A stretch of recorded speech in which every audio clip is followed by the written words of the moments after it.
Hello बच्चों, how are you all? I hope each one of you is absolutely good. I am your biology educator Dr. Diksha. Welcome you all in today's class, जिसमें हम पढ़ रहे हैं class 11th biology का 9th chapter biomolecules. Part 1, part 2 हम complete कर चुके हैं। अब हम देख रहे हैं इसका पार्ट 3, जिसमें हम पढ़ेंगे कार्बोहाइड्रेट्स और प्रोटीन के बारे में। बच्चों, इस चैप्टर की बात करें तो इस चैप्टर के मेजर 6 टॉपिक्स हैं। पहला टॉपिक क्या है? एनालिसिस ऑफ केमिकल कंपोजिशन, जिसमें हमने ये देखा कि सेल किन किन एलिमेंट से मिलकर बनी हुई होती है।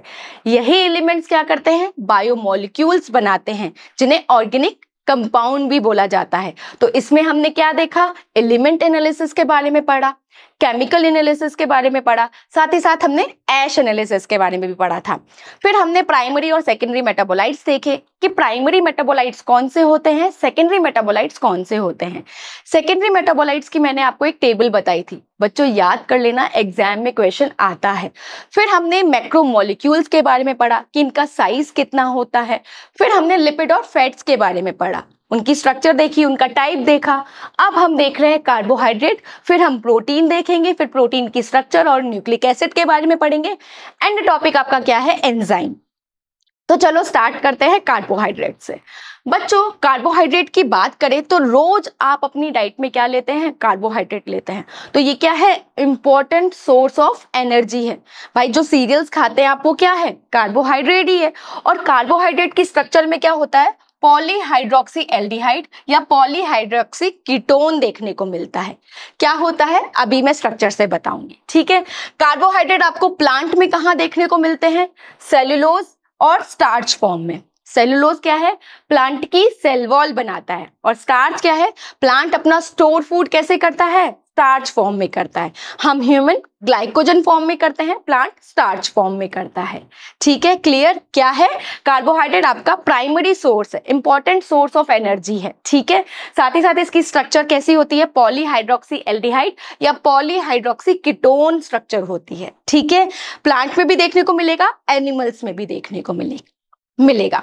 ठीक है, बात करें कार्बोहाइड्रेट्स की तो बच्चों कार्बोहाइड्रेट 3 टाइप के होते हैं। पहला है मोनोसेकेराइड, देन ओलिगोसेकेराइड और एंड में आ जाता है आपका पॉलीसेकेराइड। मोनोसेकेराइड मतलब सिर्फ सिंगल यूनिट देखने को मिलती है। मोनोसेकेराइड एक ही यूनिट देखने को मिलेगी। ओलिगोसेकेराइड जिसमें 2 से लेके 10 यूनिट जुड़ती हैं तो क्या बनता है? ओलिगोसेकेराइड बनता है। पॉलीसेकेराइड जब बहुत सारी मोनोसेकेराइड यूनिट जुड़ जाती है तो क्या बनता है? पॉलीसेकेराइड। ठीक है, तो पढ़े मोनोसेकेराइड को। देखो बच्चों, मोनोसेकेराइड सिर्फ एक ही यूनिट देखने को मिलेगी, तो ये कैसे हैं? सिंपल कार्बोहाइड्रेट है। ठीक है, इनका फर्दर डीकंपोजिशन आप नहीं कर सकते, मतलब ग्लूकोज है तो वो ग्लूकोज ही दिखेगा। अगर आप तोड़ोगे तो एलिमेंट्स निकल जाएंगे, कार्बन, हाइड्रोजन, ऑक्सीजन रिलीज हो जाएगा, पर कोई केमिकल कंपाउंड नहीं बनेगा। क्लियर? ये टेस्ट में कैसे होते हैं? स्वीट होते हैं। ग्लूकोज खाते हो ना भाई, ग्लूकॉन डी पीते हो ना, ठीक है। सॉल्युबल इन वाटर है, इजीली वाटर में डिसॉल्व हो जाता है। और ये कैसे है? बेसिक कार्बोहाइड्रेट है। सबसे सिंपल कार्बोहाइड्रेट क्या है? मोनोसेकेराइड। जैसे आप एग्जाम्पल्स की बात करें तो पेंटोज शुगर और आपकी हेक्सोज शुगर है ना। पेंटोज कहाँ देखने को मिलते हैं? राइबोज कहाँ देखते हो आप? आरएनए। आरएनए में क्या है? आपकी पेंटोज शुगर है ना। तो राइबोज क्या है आपका? पेंटोज शुगर है भाई। इसका फॉर्मूला देखें तो फॉर्मूला क्या है? C5H10O5, यही है इसका फॉर्मूला। ग्लूकोज का फॉर्मूला क्या है? C6H12O6, यही है ना। अच्छा, पेंटोज शुगर बनाए तो कैसी होती है? इसमें एल्डिहाइड ग्रुप मिलता है। मैंने बताया जो कार्बोहाइड्रेट क्या है? पॉलीहाइड्रोक्सी एल्डिहाइड या पॉलीहाइड्रोक्सी कीटोन है। तो ये कैसा है? पेंटोज शुगर में यानी राइबोज में आपको क्या देखने को मिलता है? एल्डिहाइड ग्रुप देखने को मिलता है, CHO ग्रुप। ठीक है, और 5 कार्बन है। ठीक है, तो इस तरीके से OH, H, OH, H, 1 2 3 4 5। ठीक है, इस तरीके से स्ट्रक्चर होती है। किसकी? राइबोज की या पेंटोज शुगर की। हेक्सोज की बात करें, ग्लूकोज की बात करें तो कितने कार्बन है आपके? 6 कार्बन। OH, H, यहां 3rd नंबर पे HOH की पोजीशन चेंज हो जाती है, बाकी सब कुछ सेम है। CH2OH 1 2 3 4 5 6 कार्बन है, ठीक है। इसकी एक और स्ट्रक्चर रहती है बच्चों इस तरीके से, अगर हम पेंटोज शुगर बनाएं तो ये इस फॉर्म में प्रेजेंट रहता है, ठीक है। जब हम बॉन्ड बनाते हैं ना बहुत सारे ऑलिगोसैकेराइड पॉलीसैकेराइड बनाते वक्त, तो यही स्ट्रक्चर काम आएगी, ठीक है। यहाँ पे नीचे क्या होता है OH, यहाँ पे भी OH, यहाँ पे भी OH, क्लियर। यहाँ पे CH2OH आ गया, ठीक है। मैंने इसको रिंग स्ट्रक्चर में कन्वर्ट कर दिया, ठीक है, स्ट्रेट को रिंग में कन्वर्ट कर दिया, तो OH OH नीचे आ जाते हैं, जो भी राइट साइड में रहेगा वो नीचे आ जाएगा, ठीक है। तो ये आपकी क्या है, अल्फा पेंटोज है, ठीक है। जब OH ग्रुप नीचे की साइड आता है तो अल्फा, फर्स्ट पोजीशन पे जब OH नीचे आता है तो ये कैसा है, अल्फा कहलाता है। इसी को रिंग स्ट्रक्चर में कन्वर्ट करें तो इसकी स्ट्रक्चर ऐसी होती है,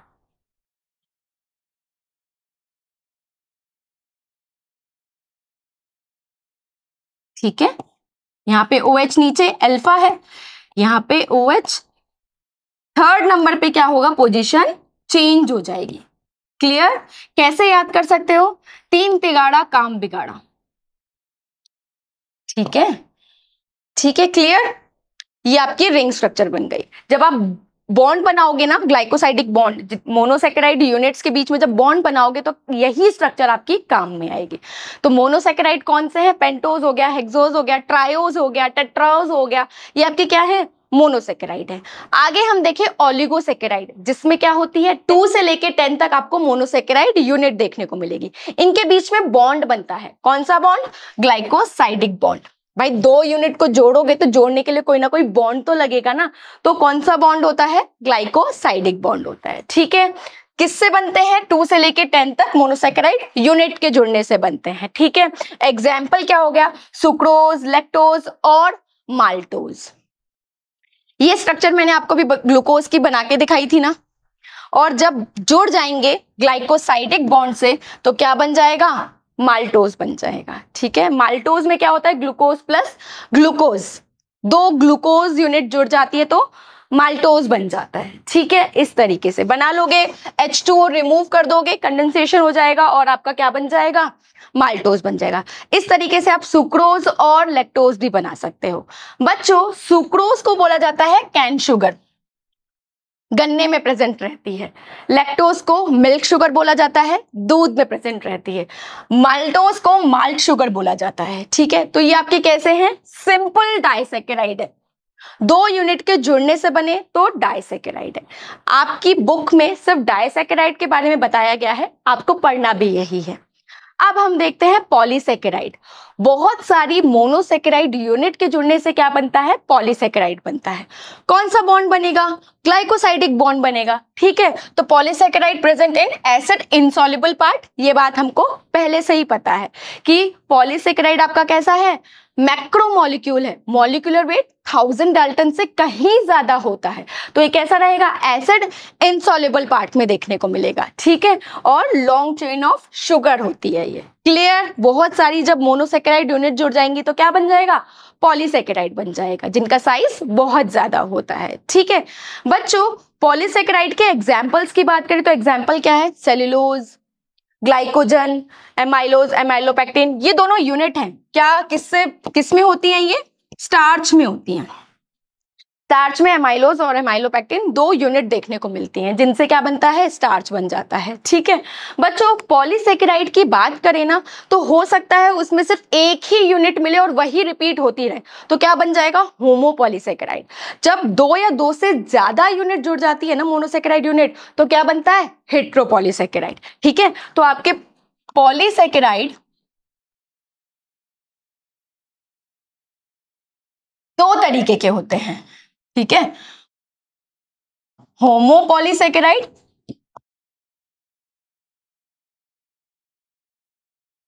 और हेट्रोपॉलीसैकेराइड,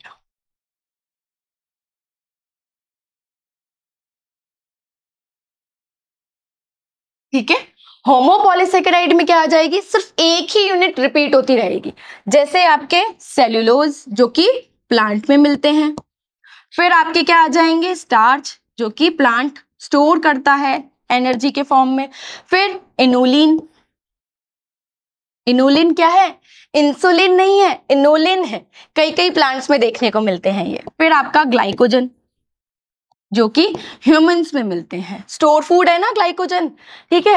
हेट्रोपॉलीसैकेराइड की बात करें तो 2 यूनिट देखने को मिलेगी। कहां पे? पेप्टिडोग्लाइकन में, पेप्टिडोग्लाइकन में। अभी पेप्टिडोग्लाइकन कहाँ प्रेजेंट रहता है बच्चों? बैक्टीरिया की जो सेल वॉल है ना, वो पेप्टिडोग्लाइकन की ही बनी हुई होती है। ये किस किस के रिपीटेशन से बनेगी? एक तो इसमें मिलेगा N acetyl glucosamine mean plus N acetyl muramic acid, ठीक है। ये दोनों यूनिट जब चेन बना लेती है तो क्या बनेगा? पेप्टिडोग्लाइकन, ठीक है। दूसरा इसका एग्जांपल क्या है? हाइलुरोनिक एसिड, रोनिक एसिड, ठीक है। ये किसके रिपीटेशन से बनेगा? इसमें वही मिलेगा N acetyl glucosamine plus glucuronic acid, ठीक है। हाइलुरोनिक ग्लूकुरोनिक, ठीक है। पेप्टिडोग्लाइकन में क्या देखने को मिल रहा है? N acetyl glucosamine plus N acetyl muramic acid. ये दोनों यूनिट जब जुड़ जाती हैं, चेन बना लेती हैं, तो पेप्टिडोग्लाइकन बनता है। हाइलुरोनिक एसिड में क्या देखने को मिलता है? N acetyl glucosamine plus glucuronic acid, ठीक है। ये जो 2 यूनिट जुड़ जाती है तो हाइलुरोनिक एसिड बन जाएगा। इनके बारे में मैंने आपको बता दिया, आपको इतना ही पढ़ना है। अब हम डीप में पढ़ेंगे होमोपॉलीसैकेराइड को, सेलुलोज को, स्टार्च को, इनुलिन को, ऑर्डोन, ग्लाइकोज। तो चलो पढ़ते हैं, है ना। ये आपके क्या है? होमोपॉलीमर बोल लो इनको, या होमोपॉलीसैकेराइड बोल लो, ठीक है। Homopolysaccharide, clear? इनके बारे में पढ़ेंगे, ठीक है। पहला हम क्या देख रहे हैं? सेल्यूलोज। सेल्यूलोज कहाँ मिलती है? प्लांट की सेल वॉल में, ठीक है। किसके रिपीटेशन से बनती है? ग्लूकोज के रिपीटेशन से। ग्लूकोज क्या है? आपका मोनोसैकेराइड है। जब ये रिपीट हो जाती है, चेन बना लेती है, तो क्या बन जाता है? सेल्यूलोज बन जाता है। सेल्यूलोज क्या है? आपका पॉलीसैकेराइड है, पॉलीमर है ना, कंपाउंड है, ठीक है। और ये होमोपॉलीसैकेराइड है, क्लियर?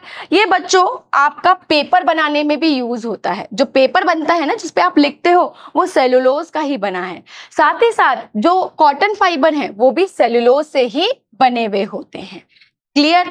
बच्चों इनकी स्ट्रक्चर कैसी होती है? इनकी स्ट्रक्चर ऐसी होती है सेल्यूलोज की, ठीक है, चेन फॉर्म में।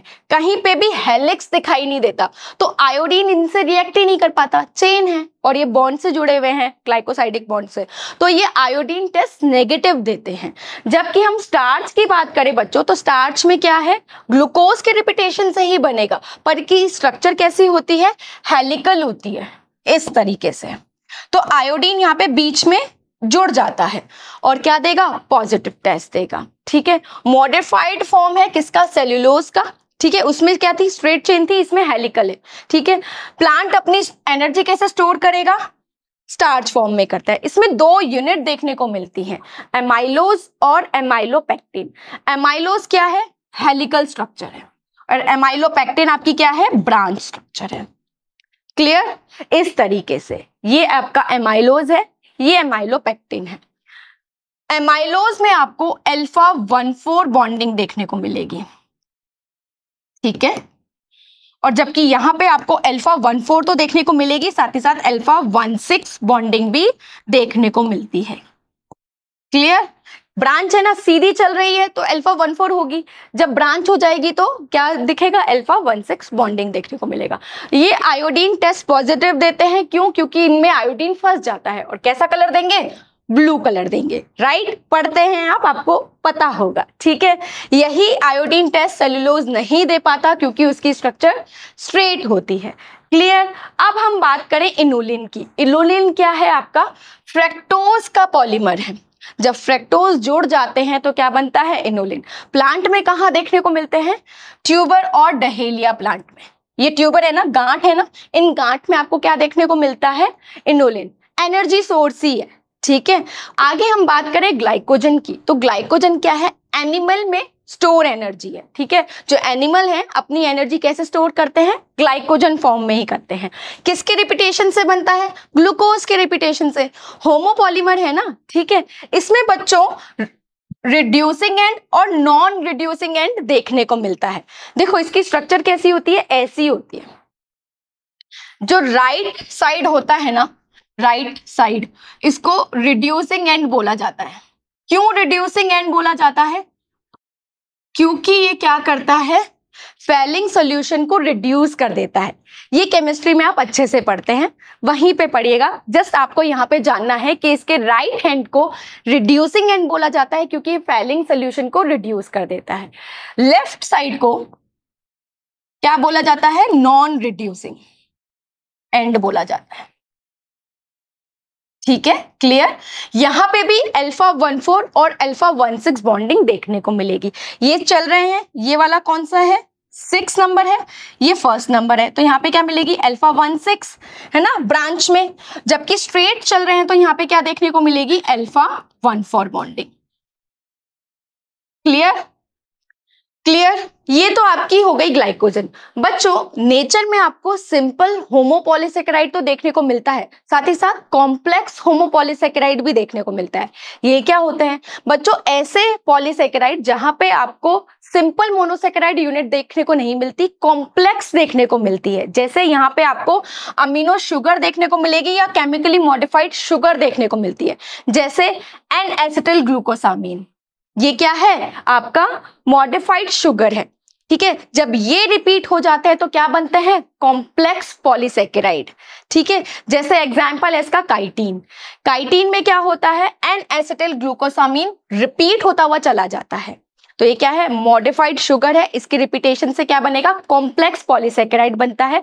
काइटीन बच्चों हम पढ़ चुके हैं, जब मैंने आपको एनिमल किंगडम पढ़ाया था तो मैंने बताया था कि जो आर्थ्रोपोडा है उसकी आउटर शेल किसकी बनी हुई होती है, काइटीन की, बताया था ना।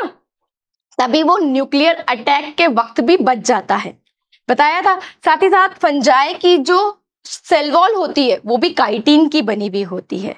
तो आपने क्या देखा, आपने कार्बोहाइड्रेट के बारे में पढ़ा, मोनोसेकेराइड के बारे में पढ़ा, क्या है एग्जाम्पल, राइबोज और ग्लूकोज। फिर आपने ओलिगोसेकेराइड, डाइसेकेराइड के बारे में पढ़ा, लैक्टोज, माल्टोज और सुक्रोज। फिर आपने पॉलीसेकेराइड, सेलुलोज, ग्लाइकोजन, स्टार्च और काइटीन के बारे में पढ़ा।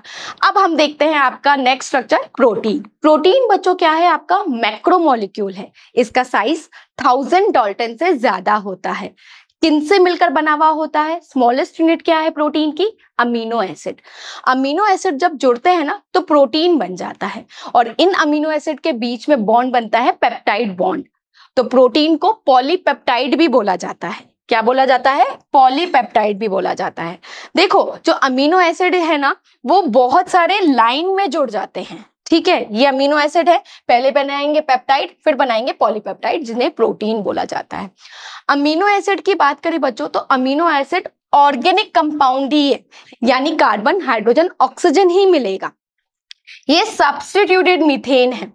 मीथेन की स्ट्रक्चर देखें तो मीथेन में CH4 है ना, एक कार्बन 4 हाइड्रोजन, इस तरीके से होते हैं, ठीक है। इनमें चेंज की वजह से क्या बनता है, अमीनो एसिड, ठीक है। एक H रहेगा, दूसरा R ग्रुप, तीसरा COOH और चौथा NH2, ठीक है। तो अमीनो एसिड आपका क्या है, सब्स्टिट्यूटेड मीथेन है। जो कार्बन है इसके पास एक COOH ग्रुप है, एक NH2 ग्रुप है, इसी वजह से कार्बन को अल्फा कार्बन बोला जाता है और अमीनो एसिड को अल्फा अमीनो एसिड बोला जाता है। क्लियर। अमीनो एसिड क्या है, सब्स्टिट्यूटेड मीथेन है। मीथेन में चेंज की वजह से बनता है।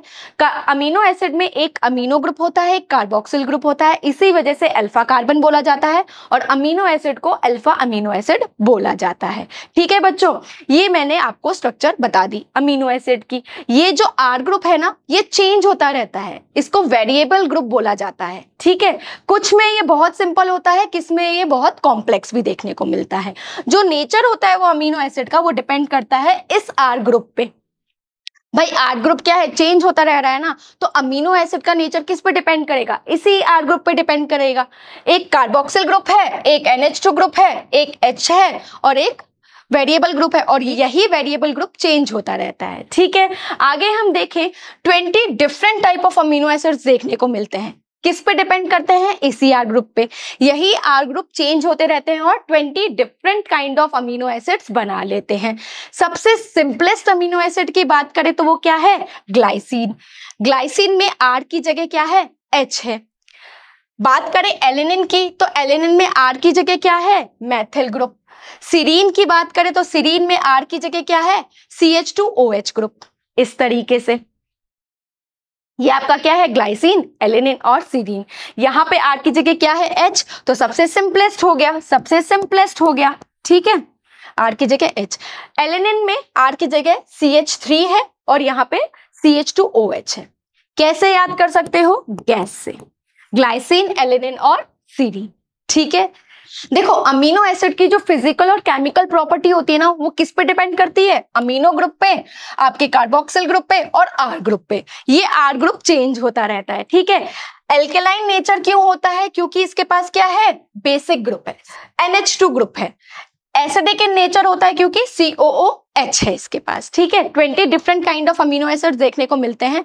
अच्छा, अमीनो एसिड का जो चार्ज है ना बच्चों, वो चेंज होता रहता है। आप जिस सोल्यूशन में डालोगे ये उस सोल्यूशन जैसा चार्ज ले लेगा।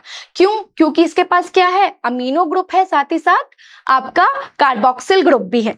इसी वजह से इनको एम्फोटेरिक भी बोला जाता है। एम्फोटेरिक मतलब जिनके पास एसिडिक ग्रुप है, साथ ही साथ बेसिक ग्रुप भी है, और इनका चार्ज चेंज होता रहता है। जिस सोल्यूशन में डालोगे उसके अकॉर्डिंग चेंज हो जाएगा, तो तभी क्या बोला जाता है? ज्विटर-आयन बोला जाता है। मान लो मैंने अमीनो एसिड को ऐसे सोल्यूशन में डाल दिया जहां pH लो है। pH लो का मतलब क्या हो गया? H+ आयन ज्यादा है ना, लो pH तो H+ आयन ज्यादा है ना, तो क्या होगा? ये H+ आयन अपने अंदर ले लेंगे। जैसे एक है ये और एक है ये, NH2, एक R ग्रुप एक H। ठीक है, यही है अमीनो एसिड। जब मैं इसको सोल्यूशन में डाल दूं जहां pH लो है, H+ आयन ज्यादा है, तो ये क्या होगा? NH2 क्या होगा? NH3+ में कन्वर्ट हो जाएगा। क्लियर? और चार्ज क्या आ जाएगा इसके ऊपर? पॉजिटिव आ जाएगा ना। अब मैं pH बढ़ा दूं, यानी न्यूट्रल pH कर दूं। न्यूट्रल pH में क्या होगा भाई? ये H+ आयन क्या होंगे? COOH, ये भी दे देगा H+ आयन बैलेंस करने के लिए। तो यहां पे क्या होगा?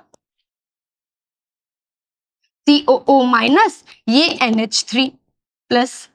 ठीक है, माइनस चार्ज भी आ गया, पॉजिटिव चार्ज भी आ गया, तो चार्ज कैसा हो गया इस पे? 0। क्लियर? मैं pH और बढ़ा दूं, यानी H+ आयन कम कर दूं, तो H+ आयन अब अमीनो एसिड से चले जाएंगे। ठीक है, तो क्या हो जाएगा? COO-, यहां से NH3+ अपना हाइड्रोजन दे देगा और क्या बना देगा? NH2। चार्ज क्या हो जाएगा इसके ऊपर? नेगेटिव। क्लियर हुई बात? चार्ज चेंज हो रहा है ना सोल्यूशन के अकॉर्डिंग, तो इसी वजह से क्या बोला जाता है? ज्विटर-आयन। देखो हमें बहुत सारे अमीनो एसिड देखने को मिलते हैं।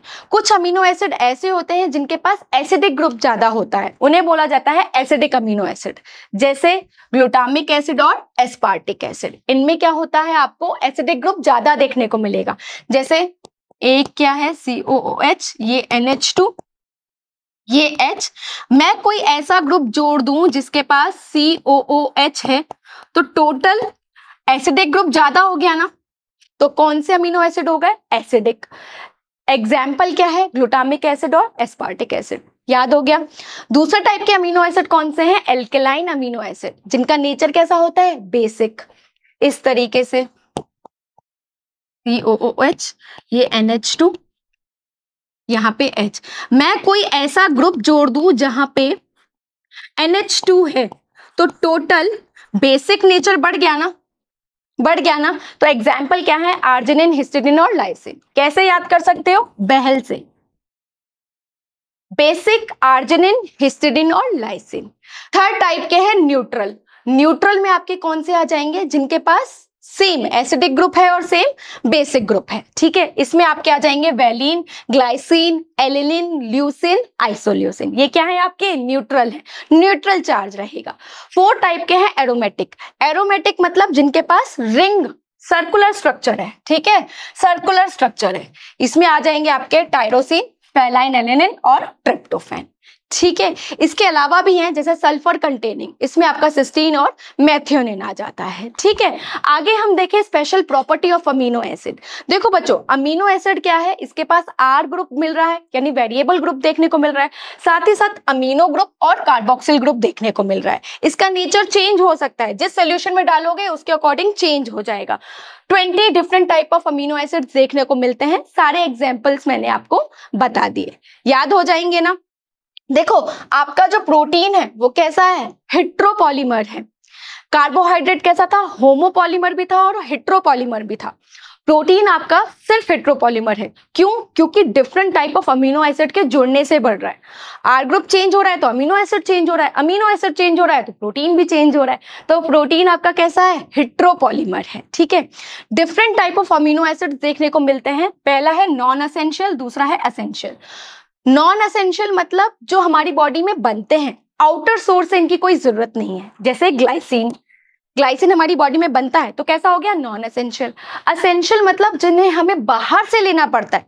एग्जाम्पल मिथियोनिन कैसा है? सल्फर कंटेनिंग है, क्लियर। और प्रोटीन के जो फंक्शन है वो भी चेंज होते रहते हैं, डिपेंड करते हैं अमीनो एसिड पर। कुछ अमीनो एसिड ट्रांसपोर्ट का काम करते हैं, न्यूट्रिएंट को इधर से उधर ले जाने का काम करते हैं, क्लियर। कुछ हमें इम्यूनिटी प्रोटेक्शन देने का काम करते हैं। तो अमीनो एसिड से मिलकर क्या बनते हैं? प्रोटीन। और प्रोटीन क्या करते हैं? डिफरेंट फंक्शन करते हैं। हमारी बॉडी क्या है? प्रोटीन से मिलकर ही बनी है और प्रोटीन कुछ ना कुछ बॉडी में फंक्शन कर ही रहे हैं। ये बच्चों आपको टेबल दिखाई गई है जिसमें डिफरेंट प्रोटीन के फंक्शन बताए गए हैं। कोलेजन क्या करता है? इंटरसेलुलर फिलिंग सब्सटेंस बनाता है। जब 2 सेल जुड़ती है तो बीच में जो सब्सटेंस फिल होता है वो क्या है? कोलेजन है। ट्रिप्सिन क्या है? आपका एंजाइम की तरह वर्क करता है। इंसुलिन क्या करता है? ब्लड शुगर को कंट्रोल करता है ना, हार्मोन है ना एक। एंटीबॉडीज फाइटिंग एजेंट है। जब एंटीजन हमारी बॉडी में आता है तो यही लड़ने का काम करते हैं। हम दवाइयां लेते हैं ना, क्या है? एंटीबॉडीज ही है। रिसेप्टर, भाई सेल के ऊपर कुछ सिग्नल को रिसेप्ट करने के लिए, कुछ गेन करने के लिए कुछ होते हैं प्रोटीन स्ट्रक्चर, ठीक है। जैसे स्मेल आ गई तो स्मेल को कैसे सेल लेगी? इन्हीं रिसेप्टर के थ्रू लेगी, ठीक है। आगे आता है आपका GLUT4 जो कि क्या ट्रांसपोर्ट करता है? ग्लूकोज को। याद हो गया। कोलेजन क्या करता है? 2 सेल्स के बीच में जो सब्सटेंस है वो कोलेजन है। ट्रिप्सिन क्या है? आपका एंजाइम है। इंसुलिन क्या है? हार्मोन है। एंटीबॉडी फाइटिंग एजेंट है, एंटीजन से लड़ती है। रिसेप्टर किसी भी सिग्नल को लेने का काम करते हैं। किनसे मिलकर बने हुए होते हैं? प्रोटीन से मिलकर बने हुए होते हैं। GLUT4 ग्लूकोज को ट्रांसपोर्ट कराते हैं। तो आज के इस लेक्चर में हमने क्या देखा? हमने कार्बोहाइड्रेट के बारे में पढ़ा कि किन किन से मिलकर पॉलीसेकेराइड बने हुए हैं, ठीक है। फिर हमने प्रोटीन देखा कि प्रोटीन किनसे मिलकर बने हुए हैं? Amino acid. अमीनो एसिड की स्ट्रक्चर क्या होती है? Different type of amino acid पढ़ा और फिर बाद में हमने फंक्शन पढ़े। आई होप सब कुछ समझ में आ गया होगा। तो चलो कुछ क्वेश्चंस कर लेते हैं। पहला क्वेश्चन क्या है? The physical and chemical properties of amino acid depend on which functional group. क्या रहता है अमीनो एसिड के पास? एमीन भी रहता है, कार्बोक्सिल भी रहता है और साथ ही साथ आर ग्रुप भी रहता है। तो इन पे ही डिपेंड करता है क्या? Nature. All of the above is the right answer. Next question, tyrosine is कैसा टाइप का अमीनो एसिड है? क्या मिलती है इसमें? Benzene ring. तो कैसा होगा ये? Aromatic amino acid, clear. Next question, which of the following is not a polysaccharide? Polysaccharide बहुत सारे मोनोसेकेराइड जुड़ के क्या बना देते हैं? पॉलीसेकेराइड। इनुलिन क्या है आपका? पॉलीसेकेराइड है। सेलुलोज क्या है? पॉलीसेकेराइड है। सुक्रोज ये तो डाइसेकेराइड है। तो आंसर इज सी, ठीक है। Next question, a polysaccharide which contains monosaccharide link by कौन से बॉन्ड से जुड़ते हैं? Glycosidic bond, clear. Clear, glycosidic bond बनते हैं ना तभी मोनोसेकेराइड यूनिट जुड़ जाती हैं। Next question, the amino acid is substituted methane. बिल्कुल सही। तो स्टेटमेंट ट्रू है।